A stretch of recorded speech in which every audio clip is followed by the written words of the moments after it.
What up, everybody? Welcome back to Feral Publications YouTube channel. Welcome to 2020. I want to talk about Feral Publications 2020 business plan, strategy, kind of like what I'm up to get more ground. Every year has been a good year for Feral Publication, and I just want to continue that. So let's get into it. So to begin with, I don't know how many people know this, but I had a restaurant, and here's a short video about that. And well, let me skip that. Food is representation. Here, watch this part. And so by representing LA culture, we have to have, an event. Right? Okay. So I kind of like business. I like thinking about things and building shit. And one of the things I always think about when it comes to business is, should this business exist? Right? Like, why should this thing exist? Why should it be? And so with Feral Publication, one of the things I've always thought about is that there is no place for alternative comics anymore. And the reason why I felt that Feral Publication was something that needed to exist, needed to be, was because like Fantagraphic Books is a company I like a lot. But if you look at their mentality and the way they go about it, like here, some of the things they talk about sounds kind of bougie. Very elitist. And don't get me wrong, I like Fantagraphic Books. I buy a lot of Fantagraphic Books. But when you hear their usage, like the word usage that they use, it sounds very elitist. It sounds like they assume that they know what good alternative comics are, which is not true. It's very subjective. You know what I mean? And then on the other side of the spectrum, you have something like Xenomatic, right? Which Xenomatic in concept is a great idea. It's a great thing.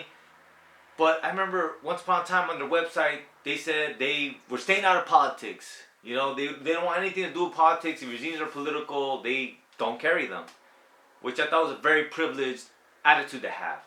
And now currently on their website, they talk about this like overly emotional zine thing of youth and blah, blah, blah, blah.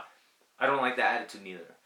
And because of that, you see that in the spectrum, there's this thing missing of kind of like a publication that's for experimental art.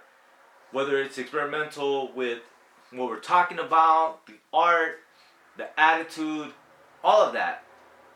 Something where everything is welcomed in a sense, as long as it's out of a place of, I guess, love and creativity.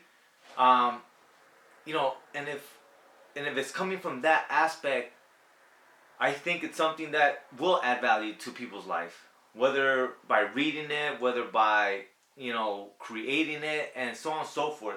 And that aspect is kind of what led me to the idea of like Feral Publication should exist.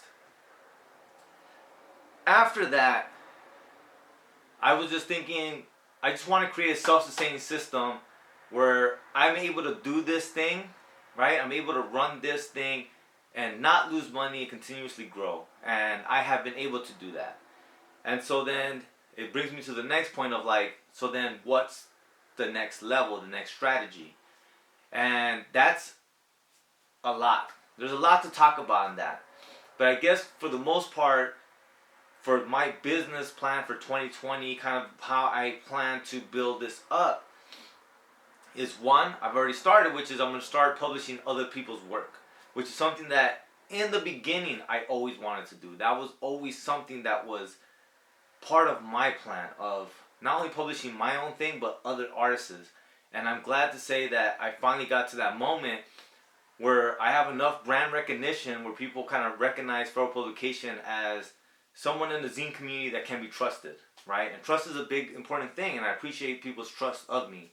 And two, that I've made enough money through Feral Publication that I can funnel it back to other artists, which I've always done, right? So like a lot of times the money that I've made from Feral Publication is what I use to buy zines. You know what I mean? So it's kind of like a self-fulfilling system of like, I make zines, and with the money I make from zines, I buy more zines.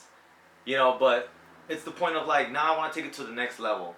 And that's all I want to mention in this video, man. So welcome to 2020. We got a lot of great things ahead of us. That's just, like I said, the tip of the iceberg.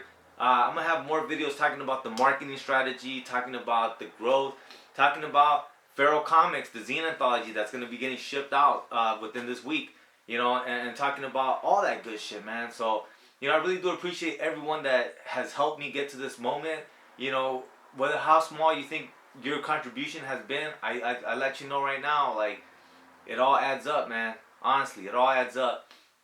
To think that the beginning of last year, I think I had like 70 subscribers. Now we're at like 230. Like that's a big jump, man. That's a big jump. And like even like Instagram, I have a lot of followers. I got people that are always showing me love at different zine fests that recognize me now and shit like that. And it's like we're slowly but surely building our own zine empire, man. That's hopefully gonna counter the mainstream media narrative. That's gonna empower people of color, other marginalized voices, and that's gonna build this empathy and understanding for different perspectives. And that's the hope, right? And all that shit has been made possible by a lot of you all. And we're just gonna get bigger, better, and do, fucking cool shit, man. 2020, I'm fucking amped for it, you guys. Alright, you guys, that's all I wanted to tell you guys today, man. Alright, until next time, man. You guys be good, and I'll talk to you guys soon. Alright, expect a lot more videos, because I got a lot of shit going on. So, I'm trying to catch up, let you guys know what's going down. Alright, guys. Lates. Fight the fascists.